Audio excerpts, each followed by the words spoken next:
Hello नमस्कार। बहुत बहुत स्वागत है आप सबका हिंदी धाम के इस यूट्यूब चैनल पर। अब क्योंकि गर्मियों का मौसम है, गर्मी अधिक है, तो गर्मी से बचकर रहें, सतर्क रहें।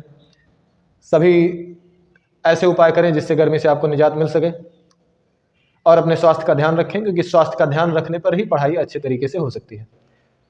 और मैं भी ये इंश्योर करने की कोशिश करूँगा कि आप अगर इस चैनल पर आते हैं, इस चैनल के माध्यम से कुछ सीखना चाहते हैं, तो मैं अच्छी से अच्छी वीडियो निरंतर आपको देता रहूं। मेरा निरंतर ये प्रयास रहा है कि पिछली वीडियो से अगली वीडियो में कुछ अच्छा ही मैटर आपको प्रोवाइड कराया जाए। तो चलिए देर न करते हुए बात करते हैं आज के अपने टॉपिक पर। जैसा कि पिछली कक्षा में आपने छंद के बारे में पढ़ा था, छंद के प्रकार और छंद के अंग, ये सारी चीज़ें आपने पढ़ ली थी। आज हम उन्हीं छंदों के विषय में आगे चर्चा करेंगे। जैसा कि हमने छंदों के विषय में सबसे पहले छंदों की बात आई थी, तो हमने छंद के अंग को पढ़ लिया था। छंद के अंग के बारे में हम जान चुके हैं कि कौन कौन से अंग होते हैं, क्या क्या उनका अर्थ होता है। छंद के प्रकार के भी बारे में हमने समझ लिया है कि कौन कौन से मुख्य प्रकार हैं, जिसमें से छंद के प्रकारों की बात करें तो 3 प्रकार जो कि हम देखते हैं,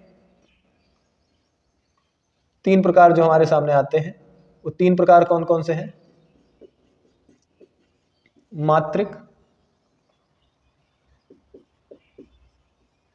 वर्णिक और मुक्तक। ये 3 प्रकार के छंद होते हैं। इससे भिन्न कोई भी छंद नहीं होता। कोई भी छंद या तो मात्रिक होगा या वर्णिक होगा, और इन दोनों में से अगर नहीं होगा तो मुक्तक होगा। इन्हीं 3 छंदों की चर्चा हमारे ग्रंथों में होती है। अब सबसे पहले, क्योंकि हमने छंद के प्रकारों और छंद के अंगों को पढ़ लिया है, तो सबसे पहले आज हम मात्रिक छंदों की चर्चा करने चल रहे हैं कि मात्रिक छंद कौन से होते हैं।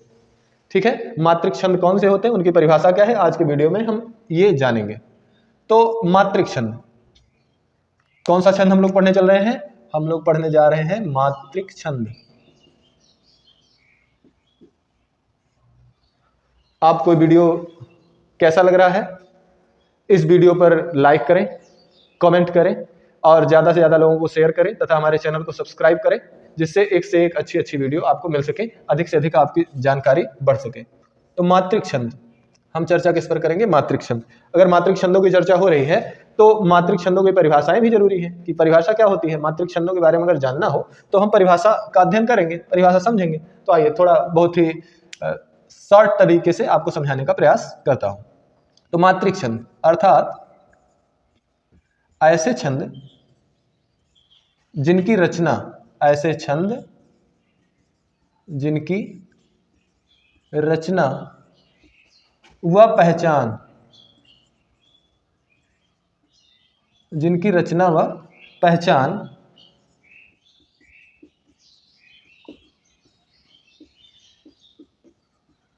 मात्राओं के आधार पर, ऐसे छंद जिनकी रचना व पहचान मात्राओं के आधार पर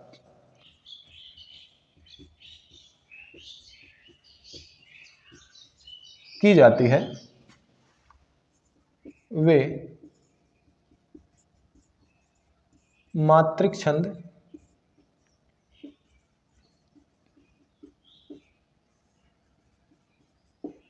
कहलाते हैं।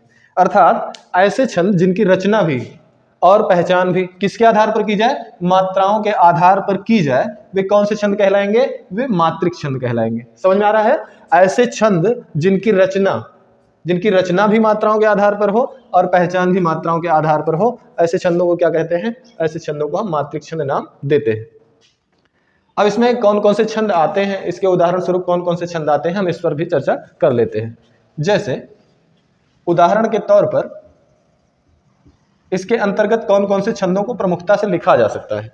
तो कौन कौन से छंद प्रमुख हैं? तो सबसे प्रमुख और प्रचलित छंद कौन सा है? दोहा, जो कि मात्रिक छंदों का उदाहरण है, और इसकी रचना और पहचान दोनों मात्राओं के आधार पर की जाती है, अर्थात मात्राओं की निश्चित संख्या के आधार पर की जाती है। तो दोहा। दूसरा प्रसिद्ध छंद है चौपाई। कौन सा छंद? चौपाई। इसकी रचना और पहचान भी मात्राओं के आधार पर की जाती है। और कौन सा? रोला। और कौन सा? सोरठा। इसके बाद रोला, सोरठा कुंडलिया, छप्पय, उल्लाला। सुनने में थोड़ा अटपटा लग सकता है लेकिन यह भी छंद है उल्लाला। इसको थोड़ा और क्लियर लिख दें, हो सकता है किनारे की वजह से आपको दिखाई ना दे रहा हो। उल्लाला और हर गीतिका,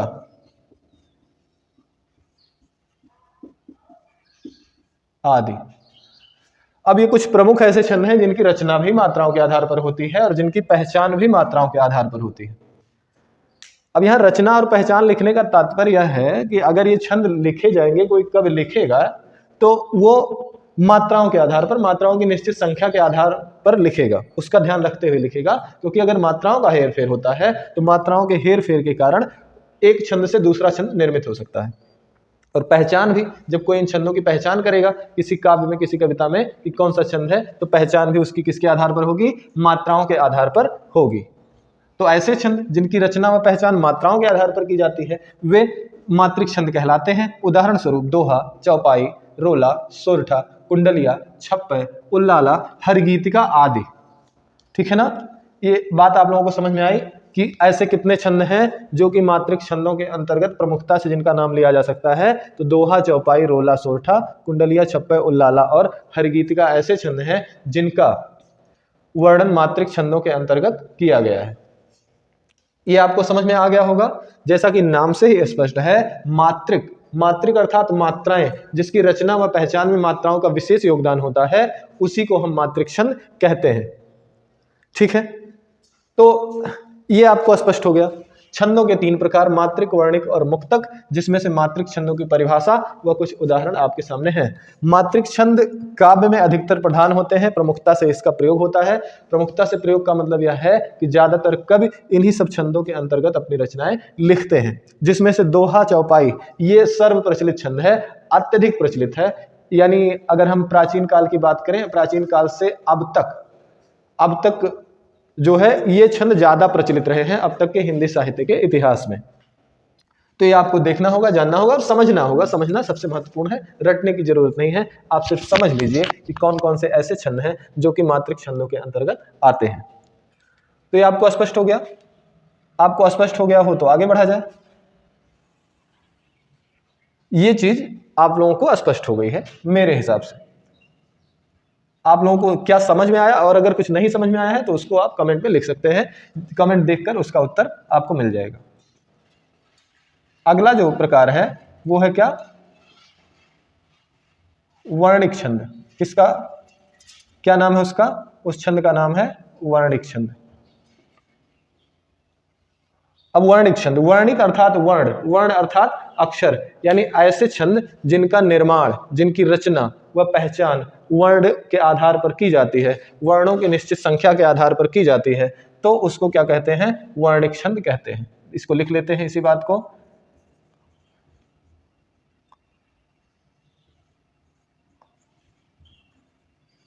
ऐसे छंद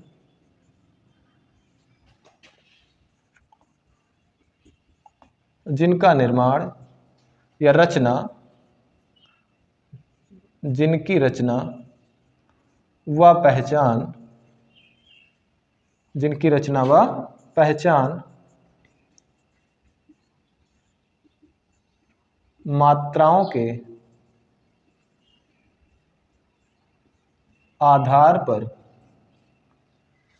की जाती है। ऐसे छंद जिनकी रचना व पहचान मात्राओं के आधार पर की जाती है, वे कैसे छंद कहलाते हैं बच्चों? वे कहलाते हैं वर्णिक छंद।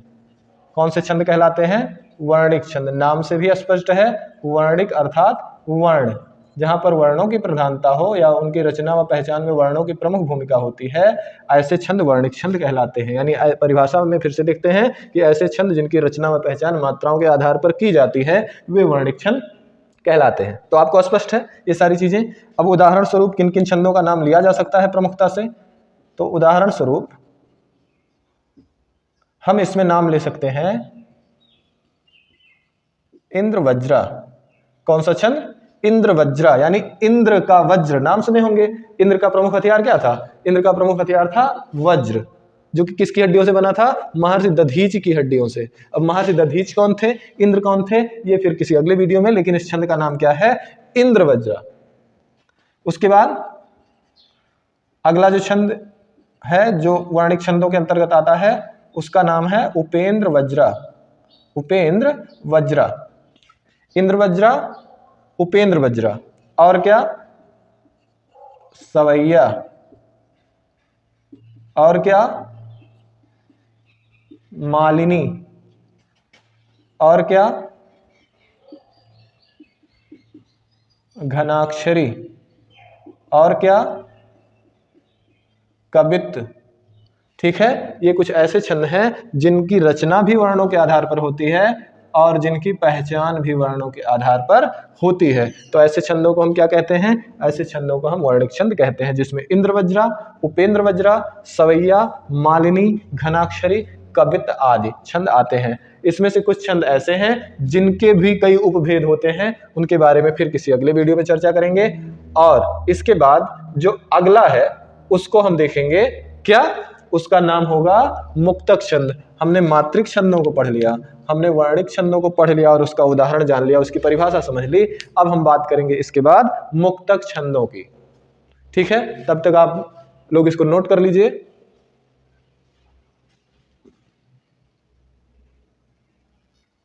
कर लिया?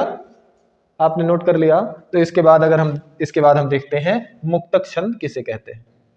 यह स्पष्ट है आप सबको?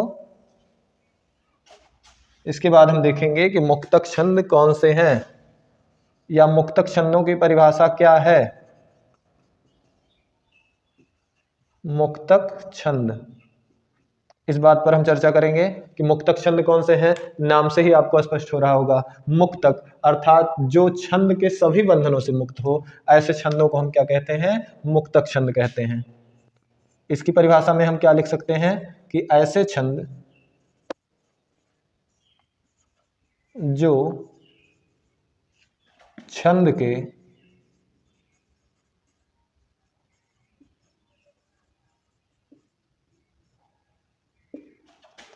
के सभी बंधनों से मुक्त हो, वे मुक्तक छंद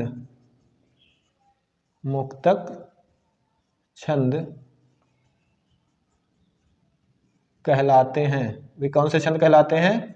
वे मुक्तक छंद कहलाते हैं, कि जो छंद के सभी बंधनों से मुक्त होते हैं। ठीक है ना? ऐसे छंद जो छंद के सभी बंधनों से मुक्त हो तो मुक्तक छंद कहलाते हैं।